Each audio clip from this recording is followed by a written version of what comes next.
प्रदेश अध्यक्ष माननीय संजय सारोगी जी भारतीय जनता पार्टी के वैचारिक धरती के उपज हैं। इतने कर्मठ, परिश्रमी और ध्येय के पक्के हैं कि भारतीय जनता पार्टी बिहार प्रदेश पहले से भी संगठन जहां सुदृढ़ रहा है, लेकिन इनके नेतृत्व में, इनके मार्गदर्शन में बिहार के लाखों लाख कार्यकर्ता भारतीय जनता पार्टी को और सुदृढ़ और सबल बनाने में दिन रात लगेगा। नई ऊंचाइयों को बिहार में भारतीय जनता पार्टी प्राप्त करेगी और हमारे माननीय प्रदेश अध्यक्ष जी के नेतृत्व में एक नया आयाम को प्राप्त भारतीय जनता पार्टी करेगी। नमस्कार, पॉलिटिक्स में आप सबों का स्वागत है।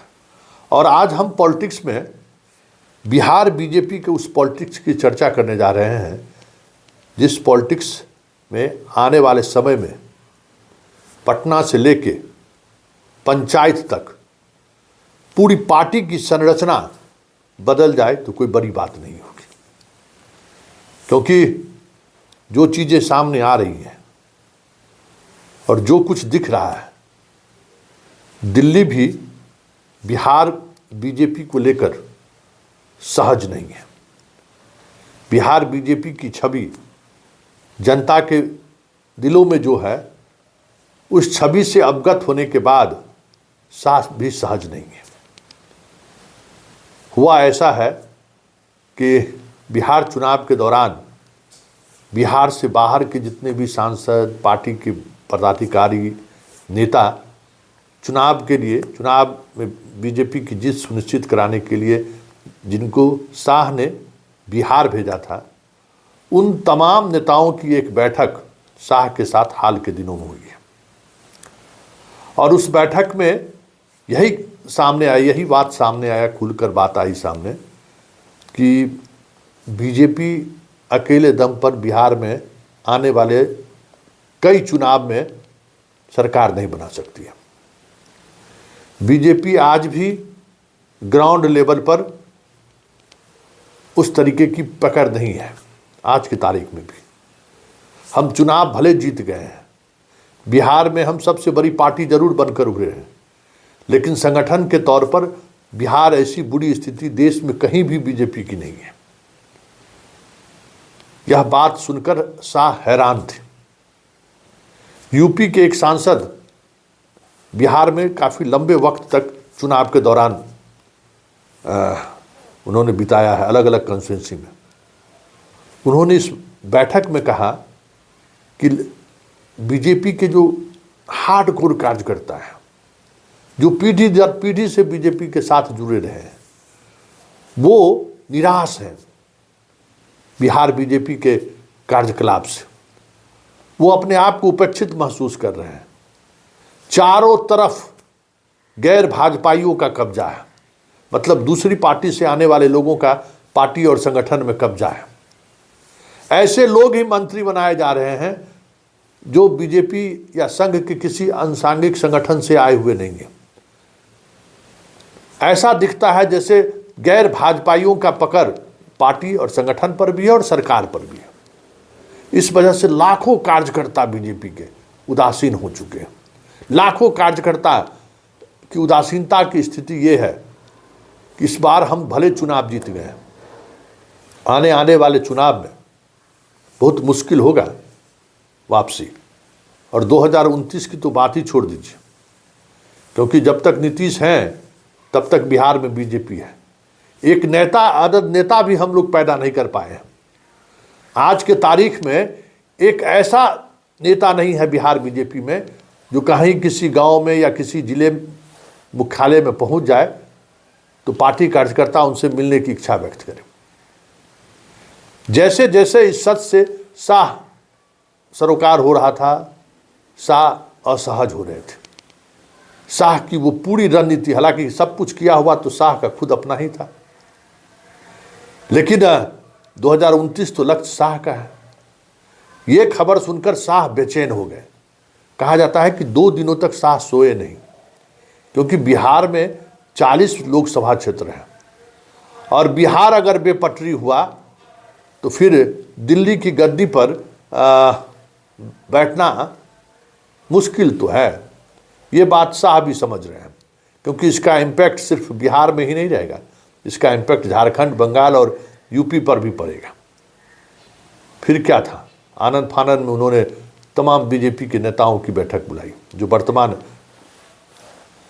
जो चीज़ें आप देख रही हैं, नितिन नवीन को वहाँ पहुँचाने के पीछे भी एक वजह वो है कि भाई बिहार साधना है, बिहार साधे देश नहीं साधा जा सकता है। यह बात शाह और मोदी को पूरी तौर पर समझ में आ चुकी है। इसलिए कार्यकर्ताओं को पहले सम्मान दो। तो पहला निर्णय हुआ नितिन नवीन को कार्यकारी अध्यक्ष बनाया जाए, क्योंकि कार्यकर्ताओं के बीच इनका एक बेहतर रिश्ता रहा है। और दूसरा निर्णय हुआ कि संजय सरावगी को प्रदेश अध्यक्ष बनाया जाए। नीतीश मिश्रा और संजय सरावगी के बीच बातचीत थी, लेकिन तय हुआ कि नीतीश मिश्रा जदयू से आए हुए हैं, उन्हें प्रदेश अध्यक्ष बनाकर फिर वही गलती नहीं दोहराना है जो गलती सम्राट चौधरी, दिलीप जायसवाल और संजय जायसवाल के समय दोहराया गया।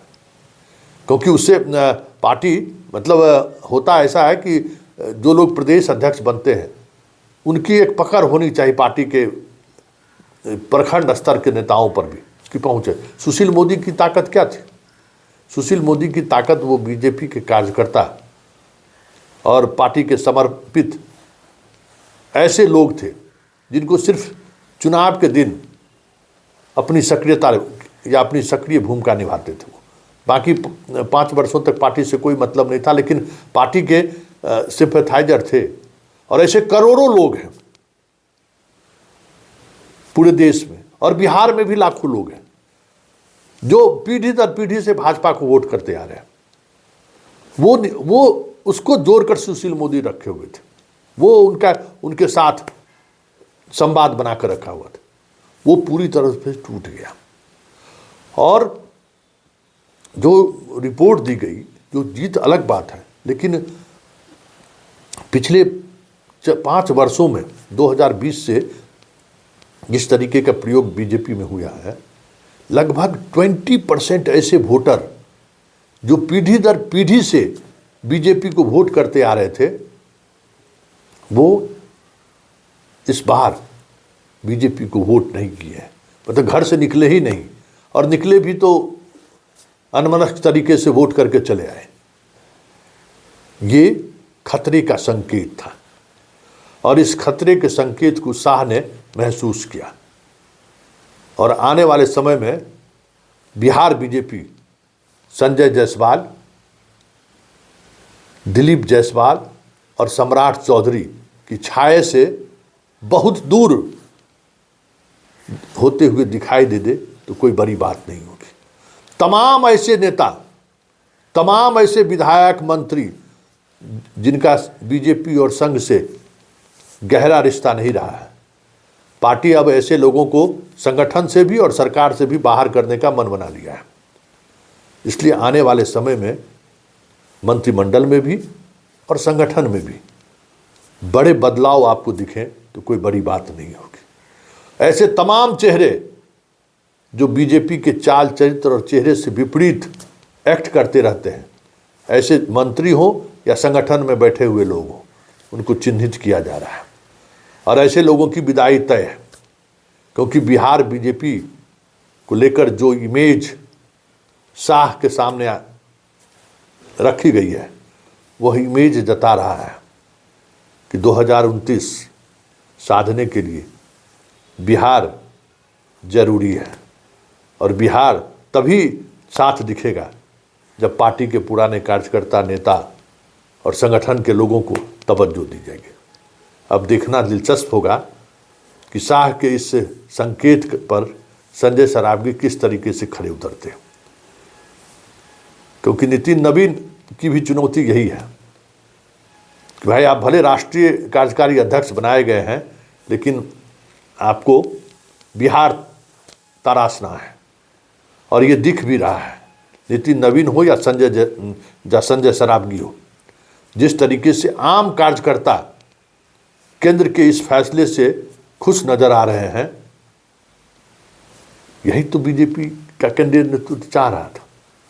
हर किसी की नज़र, केंद्र के हर किसी की नज़र इसी बात को लेकर है कि बिहार में ये दो बड़े फैसले लिए गए हैं, उस पर पार्टी और संगठन के पुराने लोग, नए चेहरे क्या सोचते हैं और किस तरीके से एक्ट कर रहे हैं। पूरी एजेंसी अभी इसी को जज करने में लगी हुई है।